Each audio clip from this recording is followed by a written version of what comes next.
Salut, très heureux de vous retrouver. C'est toujours un plaisir d'échanger avec vous, de communiquer avec vous à travers ces petites vidéos que nous avons voulu un peu instructives pour attirer votre attention sur un certain nombre de points qui vous aideront donc dans la gestion de vos entreprises.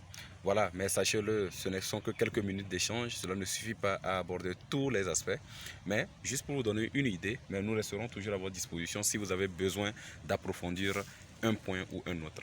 Voilà donc toujours Sylvain Couillou, consultant formateur à la pratique du droit en entreprise et en gestion des ressources humaines. Voilà, aujourd'hui nous allons poursuivre avec la gestion des ressources humaines, étape 3. Nous avons commencé par l'étape 1, l'étape numéro 1, donc, qui portait sur le recrutement, le processus de recrutement. Ensuite, nous avons poursuivi avec le suivi et l'évaluation du personnel. Et aujourd'hui, nous allons entamer l'étape 3, donc, qui consiste à rémunérer.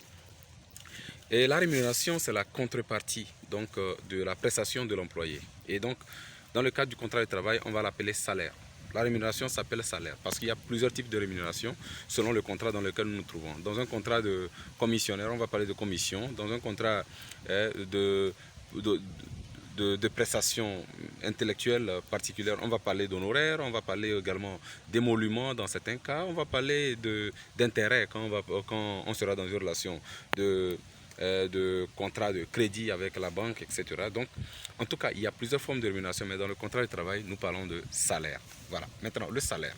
Premier élément, comment on prévoit le salaire? Le salaire est prévu d'abord dans le contrat de travail.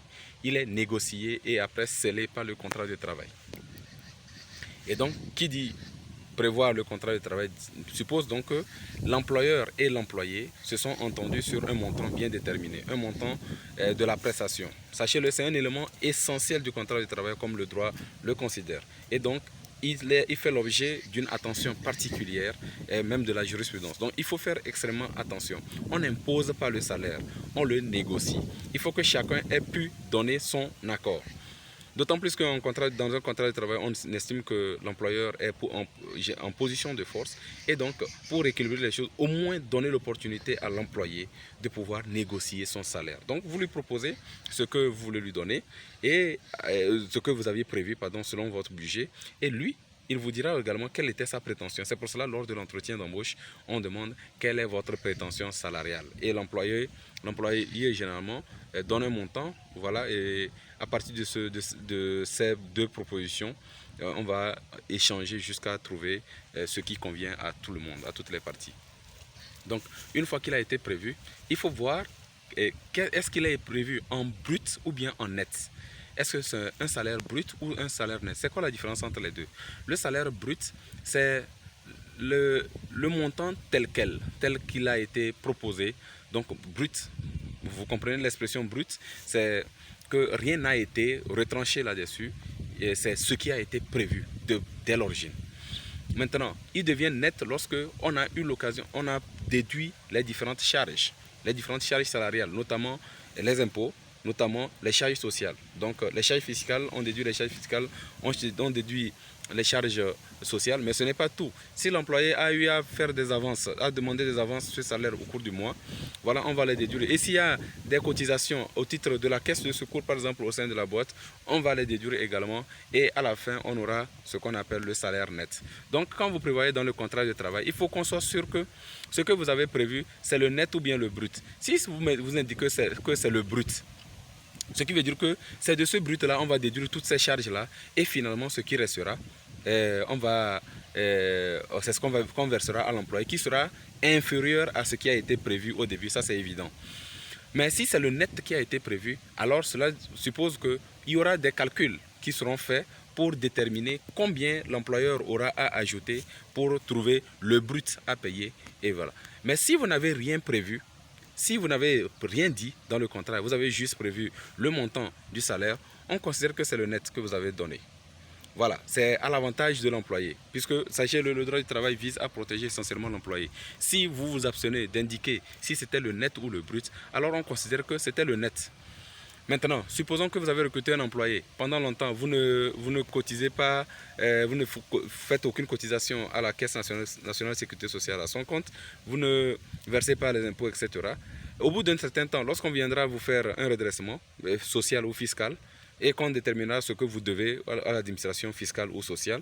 Mais c'est vous qui allez payer, vous en tant qu'employeur, parce que c'est sur vous que pèse l'obligation de faire ces versements-là et de faire ces retenues et de les verser aux employés. On ne pourra rien demander à l'employé. Cela suppose que vous aurez un montant supplémentaire à verser à part ce qui a été versé à l'employé. Donc, composition du salaire, il faut que, et maintenant, après avoir déterminé si c'était le brut ou le net, il faut déterminer clairement si déterminer clairement la composition de la rémunération.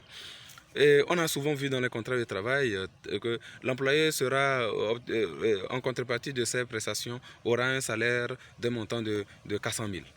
Voilà, tout court. Non mais détailler comment? Il faut qu'on sache les éléments qui composent cette rémunération. Parce que oui, il y a plusieurs éléments qui composent la rémunération. D'ailleurs, dans une rémunération, nous avons premièrement le salaire catégoriel. Quel est le salaire catégoriel de votre employé? Le salaire catégoriel, c'est le salaire qui correspond à sa catégorie professionnelle. Sa catégorie professionnelle est déterminée par sa qualification professionnelle et on la retrouve généralement, si vous voulez, vous vous référez à la convention collective interprofessionnelle au niveau des dernières pages, vous les avez généralement, vous avez une proposition là, le minimum à payer en termes de catégorie professionnelle. Donc, vous déterminez. Il faut d'abord déterminer sur les 400 000 là. Donc nous avons pris l'exemple de 400 000 comme salaire. Sur les 400 000, combien revient à l'employé et qui soit en rapport avec sa catégorie professionnelle. Cela suppose donc qu'avant de recruter un employé, vous savez quel niveau d'expérience professionnelle vous avez besoin, de quel niveau d'expérience, de qualification professionnelle vous avez besoin. Quel niveau professionnel? Si l'employé peut avoir le master, mais vous avez besoin de quelqu'un qui a la licence, alors il faudrait que dès le recrutement, que ce soit clair que c'est quelqu'un de la licence que vous voulez. Et donc, s'il doit venir, s'il doit être recruté, ce sera sur la base de la licence. Et donc, la catégorie professionnelle qui sera déterminée sera sur la base de la licence. Si vous n'avez rien dit, cela suppose que vous avez tenu compte de son dernier diplôme qu'il a produit au dossier. Donc, si cela a été clair que dans votre offre, que c'était quelqu'un de la licence que vous étiez en train de chercher, quelqu'un qui a la licence que vous êtes en train de chercher dans tel domaine, alors oui, on ne pourra pas prétendre à plus. Donc, sauf après à négocier dans le cas d'une promotion, à tenir compte des diplômes postérieurs. Donc, il faut que cela soit clair. Donc, salaire catégoriel, quand il est déterminé, il faut aussi voir s'il y a un sursalaire. Le sursalaire, c'est cet élément de la composition du salaire qui permet de tenir compte de l'expérience professionnelle du candidat, l'expérience professionnelle et de la négociation qu'il aura faite au cours de vos échanges lors de la conclusion du contrat. Donc, il y a le sursalaire, il y a également les primes. Quelles sont les primes qui vont avec? Quelles sont les primes que vous avez décidé lui octroyer? Il y a les primes que vous avez déjà prévues peut-être dès la conclusion du contrat, mais il y en a d'autres qui viendront au cours de l'exécution du contrat. Les primes, c'est quoi? C'est cette rémunération-là qui tend à récompenser l'employé ou à le motiver par rapport à un peu. Nous avons par exemple des primes de fonction, nous avons des primes de transport, voilà, destinées à employer. C'est-à-dire, ce n'était pas normalement peut-être normalement dû, mais l'employeur, voilà, décide, ou par rapport à la négociation qui a eu lieu entre l'employeur et l'employé, ils ont décidé de prévoir une telle prime. Nous avons aussi, à part les primes, nous avons les indemnités. Les indemnités, ce sont des éléments également de la rémunération, mais qui ne constituent pas des gains en réalité. Ce n'est pas quelque chose qui vient s'ajouter au salaire, mais ça a un caractère de remboursement. Cela suppose que l'employé a fait des dépenses que vous avez l'intention de lui rembourser. Voilà, donc ça, ce sont les indemnités. Et on a également des indemnités de transport, on a des primes de transport, on a des indemnités de transport. Et quand l'employeur doit prendre en charge le déplacement de l'employé depuis la maison jusqu'au service, ça va s'appeler prime parce que ce n'est pas normalement une obligation légale. Mais quand cela va être des déplacements dans le cadre strict du service et que l'employé a eu à assumer, donc dans le cadre de ses fonctions, alors ce sera une indemnité de transport qui lui sera versée parce que là, les courses du service sont à la charge de l'employeur. C'est à lui de verser donc ce montant à l'employé et si l'employé a eu à les dépenser, il doit les lui rembourser.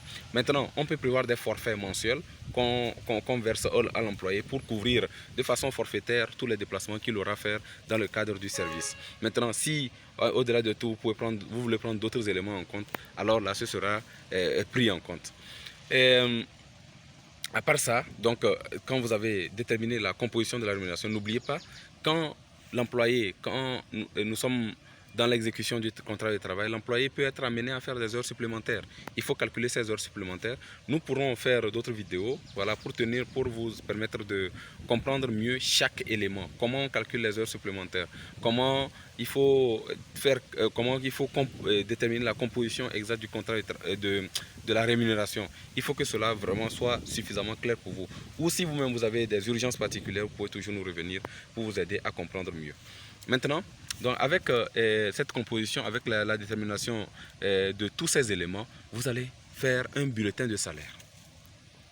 Le bulletin de salaire est obligatoire, ce n'est pas un choix qui vous est laissé. Quand vous payez un salaire à un employé, vous devez prévoir un bulletin de salaire. Vous devez lui remettre un bulletin de salaire qui est imprimé sur l'entête de l'entreprise. Et le bulletin de salaire comprend certaines mentions obligatoires, notamment la décomposition du salaire, les charges à déduire, voilà, les charges sociales, les charges, si je prends l'exemple du Togo où je me trouve actuellement, donc les charges sociales à la charge de l'employeur, ce qu'on doit verser comme cotisation sociale à la Caisse nationale de sécurité sociale. Là, ça s'élève à 17,5% et à la charge de l'employé, c'est 4%. Donc le tout fait 21,5%. Ce que l'employeur doit verser donc, à la fin de chaque mois donc, à la Caisse nationale de sécurité sociale. Oui, n'oublions pas, pour la rémunération, il faut déterminer la périodicité. Selon quelle périodicité le salaire sera versé? Est-ce que ce sera mensuellement? Est-ce que c'est bi-hebdomadairement ou bien hebdomadairement? Comment cela se fera? Est-ce que c'est journalièrement ou comment cela se fera? Il faut que cela soit indiqué clairement. Et il faut qu'on ait une date approximative autour de laquelle le versement aura lieu. Vous pouvez prévoir une fourchette que le salaire sera versé au plus tard le 30 du mois.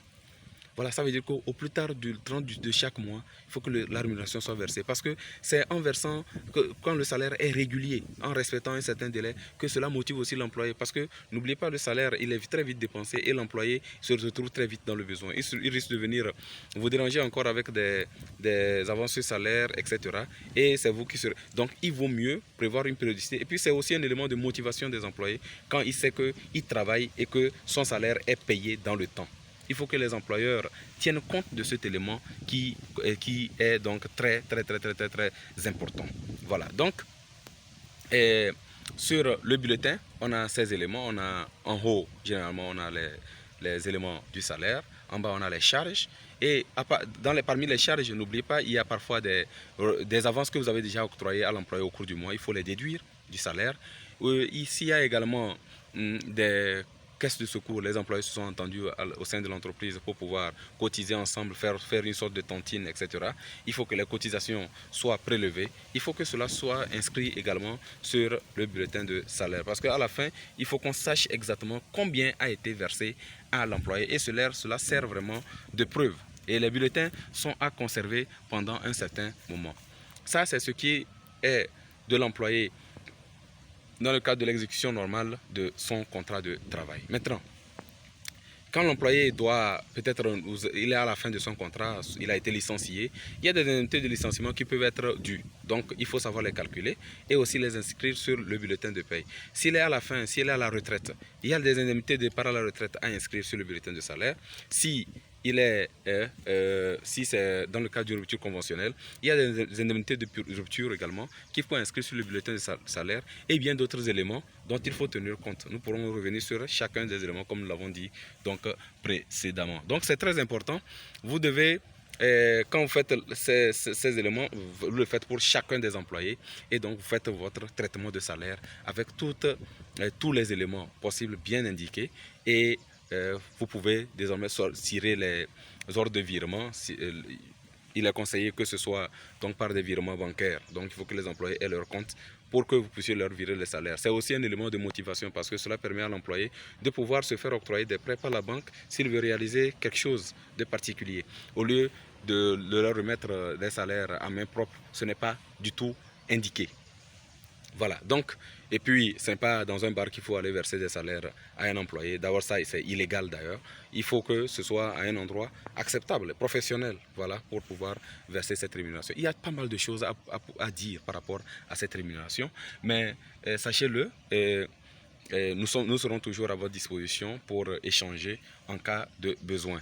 Mais n'oubliez pas, quand vous avez fini le traitement du salaire, il y a les livres de paye qu'il faut donc établir. Il y a également le journal de paye qu'il faut faire à communiquer au service de la comptabilité. Donc je ne peux pas développer tous ces aspects-là maintenant dans une seule vidéo, ça risque d'être trop long. Donc c'est déjà même trop long, 15 minutes, nous sommes déjà à 15 minutes. Donc je vous remercie pour votre attention et je reste toujours à votre disposition pour vos commentaires et vos observations éventuelles. Merci beaucoup, à très bientôt.